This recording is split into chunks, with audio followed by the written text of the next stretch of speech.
कशिश जी, पूना से। यश महाराज जी। जी। महाराज जी, आपके चरणों में दंडवत प्रणाम। महाराज जी, आपने एकांतिक वार्तालाप में बताया था कि जब मनुष्य किसी भी ऊंचाई पर चढ़ता है तो वो बहुत कष्ट से गुजरता है। मैं रोज राधा नाम जप करता हूँ। मेरा सब कुछ राधा जी की कृपा से अच्छा चल रहा है। वो मुझे अपनी जिंदगी में थोड़ी बहुत तरक्की कर भी रहा हूँ। क्या मैं ये मानूं कि मेरा जो पुराना पुण्य है वो अब नष्ट हो रहा है, हाँ, और जो मैंने जाने अनजाने में पाप किए हैं और जो पुराने पाप हैं वो अब आगे बढ़कर आएंगे। कभी ना कभी तो मुझ पर हावी आए, होंगे? हाँ, पक्का चतुर खिलाड़ी वही है कि अगर इस समय पहलवान नीचे दबा हुआ तो इसका मतलब ये नहीं कि परास्त हो गया है। वो हिम्मत और अपनी साहस को बटोर कर एक बार मुझे पछाड़ेगा। उस दिन का इंतजार करने के लिए हमें दंड बैठक लगा के पहले से तैयारी करनी होगी। तो हमको नाम जप, शास्त्र स्वाध्याय और क्षमता की तरफ दृष्टि, दुख सुख में समान भाव, लाभ हानि में समान भाव, जय पराजय में समान भाव, मान अपमान में समान भाव, ये हमारा बल है। हम क्षमता के द्वारा दुख सुख पर विजय प्राप्त करके परम सुख को प्राप्त होंगे। अभी पुण्य का क्रम चल रहा है। नहीं तो कोई कोई नाम प्रारंभ करते हैं और दुखद परिस्थितियां आने लगती हैं। तो क्या ये नाम का परिणाम है? नहीं। तो ऐसे ही नाम शुरू कर दिया, अब जो चाहा वो होता चला जा रहा है, तो क्या नाम का परिणाम है? नहीं। नाम का परिणाम त्रिगुणातीत होता है, मायातीत होता है, कालातीत होता है। नाम के परिणाम में भगवदानंद होता है, विषयानंद नहीं होता। विषयों की उन्नति ये तो पुण्यों से होती है। नाम माया पर विजय प्राप्त कराता है। नाम तीनों शरीरों से राग रहित करता है। नाम सच्चिदानंद भगवान को अधीन करके हृदय में प्रकाशित करता है।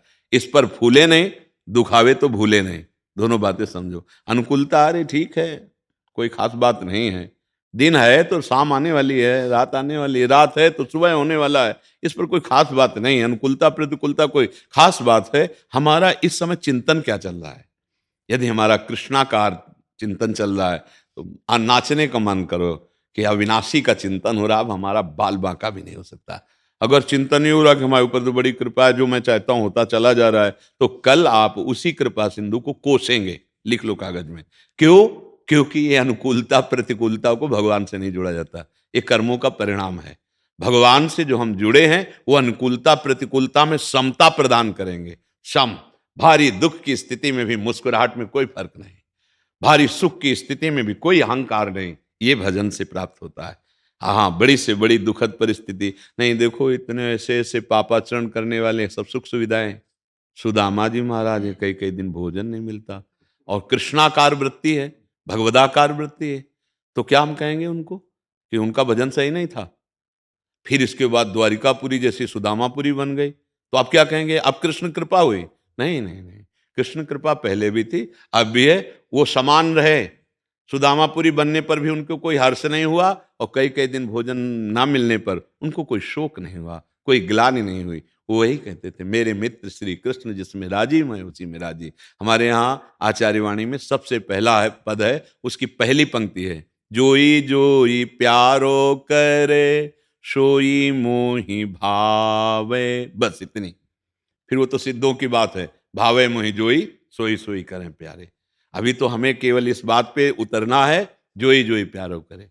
विपरीत परिस्थिति आ रही, प्यारे मुझे कस रहे हैं कसौटी में। जैसे मटकी को अगर हम रस डाल दें कच्ची मटकी में तो फैल जाएगी। तो चतुर कुम्हार पहले उसे सूर्य के ताप में पकाता है, फिर अग्नि के ताप में पकाता है, फिर वो बाजार में रख देता है, कोई रस भर लो, अब ये फूटेगी नहीं जी। और अगर कच्ची मटकी में रख दे तो फूट जाएगा। तो हमें भगवदानंद प्रेम रस प्राप्त करना है तो हमारे हृदय को कसा जाएगा, उसे तपाया जाएगा। वो काम क्रोध लोभ मोह मद का विकार कोई असर न डाल पावे, तब मटकी तैयार हो गई। अब उसमें प्रेम रस डाला जाएगा। तो इसलिए भजन का फल है समता। दुख सुख में, शत्रु मित्र में, मान अपमान में, लाभ हानि में सम हो जाना। आपकी स्थिति अंदर से किसी भी प्रकार के विकार को प्राप्त नहीं हो रहे, सच्चे भजन का लाभ आपको मिल रहा है। हम भजन का फल नाशवान वस्तुओं की अनुकूलता को न देखें, ये तो प्रारब्धानुसार आती जाती रहती। नहीं, बड़े बड़े महाभागवतों में ऐसी परिस्थिति देखी गई कि खान पान तो, और भजन इतना है कि भगवान सेवक बने हैं, भगवान दासत्व को प्राप्त हो रहे हैं उनके। और स्थिति ये है कि भोजन की भी व्यवस्था नहीं। जैसे चीदर चिदरानी जी, एक से एक महापुरुष, नाका बांका जी, एक से एक महान भागवत हुए हैं। तो बच्चा, ये अनुकूलता पुण्यों से आ रही है, और अब आगे जो आने वाला है उससे लड़ने के लिए नाम का जप और बढ़ाओ, और हिम्मत रखना कभी, नहीं तो फिर लोग कहने लगते हैं ना, अब भगवान की कृपा नहीं रही, और वो भगवान से फिर विपरीत भाव सोचने लगते हैं कि इतना जब किया और ऐसी परिस्थिति आ गई। पहली बात, यहाँ सब मरेगा। इसका नाम जानते हो क्या है लोक का? मृत्यु। यहाँ सब मरने वाला है, एक समय है उसका। चाहे कोई वस्तु हो, चाहे व्यक्ति हो, चाहे स्थान हो, कुछ भी हो, ये मृत्यु लोक में है, अर्थात मृत्यु, उसकी मृत्यु होगी, वो नष्ट होगा, वो परिवर्तनशील है, उस पर ज्यादा टिकान है जाए, चाहे अपना शरीर, चाहे दूसरे का शरीर, चाहे मकान, चाहे कुछ भी हो, इसका नाम मृत्यु लोक है। दूसरी बात, अपना यहां कुछ भी नहीं है। क्या है अपना? कुछ भी नहीं। ये सब माया रचित नाटक है। एक है अपना जिससे हम परिचय नहीं बना पा रहे, श्री कृष्ण। वही हमारी आत्मा स्वरूप में है, वही सबकी आत्मा के रूप में चैतन्य घन स्फुरित हो रहे हैं। अगर उनका नाम और उनका परिचय प्राप्त हो गया, अब जीत गए। नहीं तो यहां सब परिचय बनाओ, स्टेशन में जैसे बैठ के ना हाथ मिलाए चाय पी रहे हैं, और अपनी गाड़ी आई, फिर उसकी तरफ कोई नहीं देखता, चल देता है। उसकी क्या हालत होगी, ना ये देखता है ना वो देखता है कि अब इसकी हालत क्या होगी। दोनों एक दूसरे से अपरिचित है और यहां से चल दिए। परिचय बनाते बनाते जीवन हो गया, प्लानिंग करते करते पूरा जीवन हो गया, ना प्लानिंग पूरी हुई, ना किसी से परिचय हुआ। आसक्ति, जो पाप और पुण्य कर्म करवाए, वो फिर भोग। इस बार हम परिचय प्राप्त करेंगे श्री कृष्ण का, किशोरी जी का। राधा राधा राधा, कृष्ण कृष्ण कृष्ण, और जो कर्तव्य कर्म हैं वो भगवान को अर्पित करते हुए इस बार हम भगवत प्राप्ति करेंगे। हर बार सब देख लिया, इस बार प्रभु को देखेंगे। ऐसा हृदय में दृढ़ निश्चय करो और नाम जप करो तो आनंद आ जाएगा। ठीक है? हाँ, अनुकूलता को प्रभु की कृपा मत माने। नहीं, प्रतिकूलता में फिर प्रभु की कृपा कैसे मान पाओगे? फिर लगेगा भगवान नाराज हो गए हैं। और सच्ची मानो तो अनुकूलता में दया देखो और प्रतिकूलता में कृपा देखो।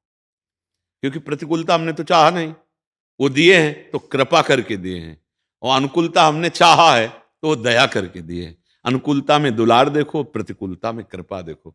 दुलार से बढ़िया मीठी कृपा होती है। क्या हो? प्रतिकूलता में भगवान के सिवा और कोई याद नहीं आएगा, अगर भगत हो तो, क्योंकि कोई है नहीं दूसरा। अनुकूलता में फंसने का रुपया में फंस जाओगे, शरीरों में फंस जाओगे, मान में फंस जाओगे। प्रतिकूलता, इसमें तो फंसने का कोई डर ही नहीं है। इसमें तो सीधा रास्ता केवल एक होता है, हरि शरणम, प्रभु अब आपके सिवा कोई नहीं।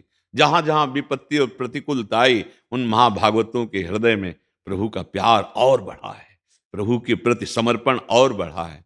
पर ये थोड़ा आगे चलकर समझ में आएगा। अभी तो हम नाम जप करें और प्रभु से प्रार्थना करें कि हमको क्षमता प्रदान करें, सुख दुख में, लाभ हानि में, हाँ, सम हम रहें। सुख दुखे समय कृत्वा लाभा लाभो जया जयो। सत्र मित्र समझानि, मान मान अपमान सम, दुख सुख लाभ न हानि, ये जो कृपा हरिवंश की। एक परमानंद है। ये विषयानंद में भूले जीव परमानंद की बात भले कर ले, जानते नहीं परमानंद। एक अद्भुत आनंद, जिस आनंद में मृत्यु भी बहुत छोटा लगता है। मृत्यु भी कोई दुखद थोड़ी लगती है ना, अपने प्रीतम ही लगते हैं। भगवान कहते हैं, सब कुछ हरण करने वालों में मृत्यु मैं हूं। वो अपने प्रीतम को देखता है। ठीक है जी।